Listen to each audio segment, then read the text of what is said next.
A paz do Senhor, Deus abençoe a sua vida, bem-vindos, nossos alunos, Shalom, Reverends, você que é aluno do Instituto Teológico Cristo Nossa Vitória, estamos trazendo mais um vídeo do módulo 1, aula de número 3. Nós vamos tratar agora da disciplina e as suas implicações, modelo, como que isso se deu. Isso está na sua apostila, tá? No seu livro base. Eu estou com ele aqui nas mãos e a gente vai lendo alguma coisa para que você possa ter um acompanhamento melhor caso você não tenha assistido a aula presencial. Então, disciplina. Nós estamos na página de número 17 do nosso primeiro módulo. Então, essa é a terceira aula do primeiro módulo. E segundo o dicionário Aurélio, a palavra disciplina significa regime, ordem imposta ou livramento consentido. Ordem que convém ao funcionamento regular de uma organização. Relação subordinação do aluno ao mestre, ou um mestre ou um instrutor, tanto faz, né? Observância de um preceito ou normas, submissão a um regulamento, ensino, instrução, educação, um conjunto de conhecimentos em cada cadeira de um estabelecimento de ensino, uma matéria ou uma disciplina, e assim sucessivamente, né? Tem mais coisas, mas esses são os principais termos que regulamenta o enfoque da palavra disciplina. Como nós vemos, o vocábulo disciplina é bastante abrangente, mas tem significado. O significado é análogo, claro. No entanto, o nosso estudo sobre a disciplina é voltada para a matéria da educação cristã. O homem que quiser sorver os profundos mistérios de Deus contidos na Bíblia Sagrada e nos ensinamentos de Jesus, ele precisa passar necessariamente por uma disciplina orientada. A palavra disciplina suscita sentimentos desagradáveis na mente de muitas pessoas. Para muita gente, disciplina é sinônimo de sacrifício, sofrimento, pesar, tristeza, ou renúncia. E comparamos a disciplina com um rio que, espraiado pela extensão de quilômetros para a direita e para a esquerda, tem pouca força porque a sua largura é grande e a sua profundidade é pequena. A força, porém, está na verticalidade, assim como a firmeza está na horizontalidade. Se estreitarmos as margens desse rio entre dois paredões de ferro e cimento, até causar apenas 100 metros de largura, será muito maior a sua força, porque a sua profundidade cresceu na razão em que sua largura decresceu. E se conseguíssemos reduzir o volume de água para 140 metros, 140 metros de largura, seria irresistível a força de suas águas, agora transformadas em impetuosa cachoeira capaz de mover poderosa máquina. Como foi que essa mesma água tão fraca, a princípio adquiriu tamanha força? Unicamente pela disciplina, pela compressão no seu volume e pequeno espaço. Unicamente nós submetemos o rio a uma espécie de sacrifício, de renúncia, de concentração, e sua inércia estática de ontem se converteu na atividade dinâmica de hoje, adquiriu vida mais abundante.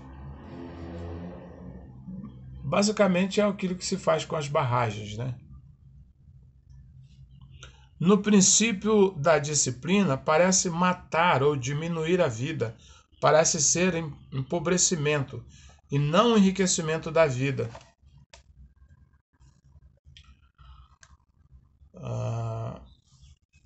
Parece ser um empobrecimento. Muitos principiantes desanimam nesse estágio inicial e voltam atrás, preferindo a sua comodidade. As planícies, a austera dinâmica das profundidades e alturas. Os que têm intrepidez de afrontar as dificuldades iniciais e tomar sobre si voluntariamente as renúncias necessárias acabarão por verificar que a vida com estreita disciplina ela é melhor aproveitada. Ou seja, a vida com uma estreita disciplina ela vai surtir mais efeito do que um rio largo, muito grande, porém sem normas, sem regulamento, sem compreensão. Não vai adquirir vida. Isso é incomparavelmente mais rico e fascinante do que a vida levada ao sabor do vento, dos caprichos, das velocidades do momento. Provavelmente são poucas as horas de folga do homem de uma vida disciplinada, mas essas poucas horas superam em qualidade e intensidade todas as quantidades e intensidade das muitas horas ociosas do homem indisciplinado. O mais fino sabor da vida humana nasce da disciplina voluntariamente aceita e rigorosamente observada, a despeito de todos os caprichos e vaidades. Em contrário, dessa disciplina fazem parte também uma rigorosa pontualidade e absoluta fidelidade aos compromissos assumidos. O homem disciplinado é austero consigo mesmo e indulgente com os outros. Não se perdoa facilmente a si mesmo a infração do seu programa, e nessa espontânea e autoimposta austeridade é que ele encontra o inebriante elixir de uma perene serenidade e profunda suavidade. O homem disciplinado é um homem altamente seguro de suas realidades. Não pensa pela cabeça dos outros, não age segundo a maioria. O homem é aquilo que ele pensa no seu coração. Quem pensa errado, vive errado. Quem pensa certo, vive de maneira certa. Meu ignóbil leitor, teus pensamentos só podem ser certos se você harmonizar o teu ser com o ser supremo.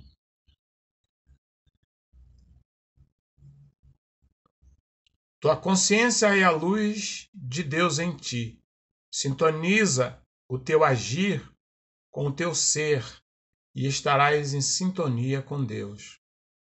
Tua consciência é a luz de Deus. A santidade da alma causa santidade na mente e saúde no corpo. A plenitude espiritual transborda na vida material. Como diz João 8, versículo 32, né? Conhecereis a verdade e a verdade vos libertará. Então, esse aqui é o primeiro aspecto da disciplina nesse módulo que nós estamos estudando. A disciplina e a criança. A estultícia está ligada ao coração do menino, mas a vara da disciplina afugentará dele. Isto é Provérbios, capítulo de número 22 e o versículo de número 15. Na infância, o homem é autodeterminado pelos pais e por outros fatores alheios ao seu ser. Na adolescência, o homem tenta ser ego-determinante pela sua personalidade intelectual. Com a entrada na maturidade, o homem se torna autodeterminante sobre os auspícios de sua individualidade espiritual. Da inconsciência da infância, através da semiconsciência da adolescência, sobre o homem, à altura da plena consciência e sua adultez definida. Esse processo ascensional é, sobretudo, visível no setor filosófico religioso. Como já vimos, a disciplina às vezes suscita sentimentos desagradáveis, principalmente na criança e no adolescente, porque para eles a disciplina parece tirar sua liberdade, privando-os de sua fictícias ideias ilusórias. Mas, quando disciplinados a tempo hábil, se tornará adulto, reconhecerá o valor da disciplina e agradecerá a quem o disciplinou, conforme o Provérbio capítulo 23, do 13 ao 25. Vamos ver aqui agora a questão de castigo. A palavra castigar vem do latim castigare. Vem de duas palavras formadas que quer dizer castum, que significa casto, e puro, e agere, que quer dizer fazer ou agir. De maneira que castigare, castingo, agere, quer dizer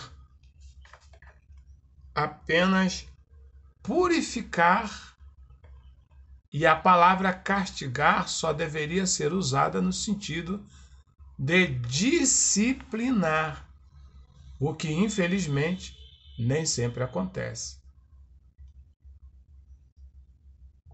Toda e qualquer punição que não tenha este caráter de verdadeira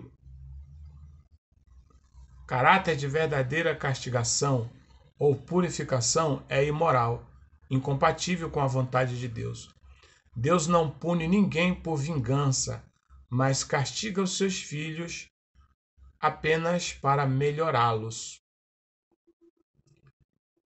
Quem une alguém ou quem pune alguém só para fazê-lo sofrer, comete um ato imoral e covarde.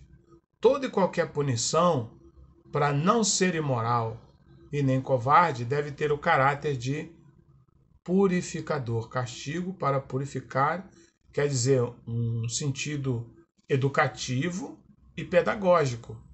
Esta é a lição da palavra castigar como disciplina. É lamentável que haja no cristianismo muitos pregadores de um Deus vingativo, irado e à procura de defeitos nas pessoas para puni-las. Se Deus castiga alguém, não é por ira, nem por vingança, mas tão somente por amor. Às vezes Deus é demonstrado no Antigo Testamento como um Deus irado, vingativo, mas isto acontecia por causa da cultura do povo daquele tempo. Deus trata o homem de acordo com o que o homem é, e não de acordo com o que ele é, ou seja, o que Deus é. Um pai não trata uma criança de acordo com a sua maturidade, mas de acordo com a ignorância ou a inocência da criança. É lamentável saber que a maioria dos ateus um dia foram cristãos, mas porque saíram do cristianismo para o ateísmo? Simplesmente porque o cristianismo lhe que lhes foi ensinado não foi o verdadeiro cristianismo, por isso se converteram ao ateísmo. Um grande cientista chamado Voltaire, ele foi criado num ambiente cristão e se tornou descrente, dizendo que só poderia crer num Deus que pudesse sinceramente amar, mas que o Deus do cristianismo, quer dizer, do pseudo-cristianismo, que foi o que ele conheceu, né, não era amável. Um Deus assim não se podia amar, nem apropriadamente odiar ou temer, mas simplesmente ignorar como não existente. Basta não crer na existência dele. O ateísmo é filho legítimo de um falso cristianismo que inventou um Deus monstro, um Deus carrasco, um Deus terrível. O nosso profundo senso moral nos faz saber que o fato de Deus sofrer,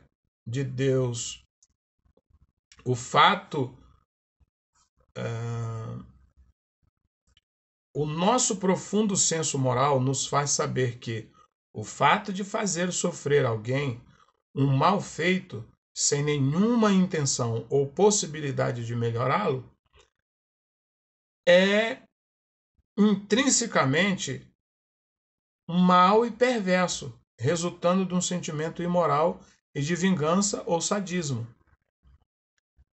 E, no entanto, é precisamente esta a ideia de que alguns teólogos têm de Deus, esse mesmo Deus que eles proclamam como sendo a personificação da justiça, da bondade, do amor.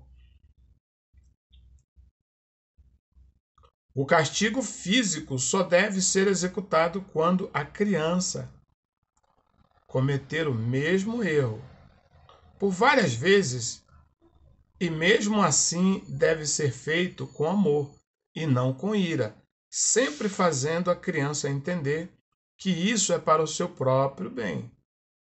O pai que castiga brutalmente seus filhos está fazendo inimigos, mas aquele que os castiga com leveza e amor está fazendo um amigo. O conselho da Bíblia não falha. Fiéis são as feridas pelo que ama, mas o beijo de quem odeia são enganosos. Provérbios 27, versículo 6. O homem disciplinado obedece à lei como quem ama, e não como quem deve compreender que a essência da lei pode ser amada. A solução do último problema da vida está em querer o dever, isto é, amar a lei, quando não fazemos o que devemos, porque não amamos o que devemos, somos pecadores rebeldes e obstinados. Quando fazemos o que eu devo, mas não amamos o que fazemos, somos escravos da disciplina.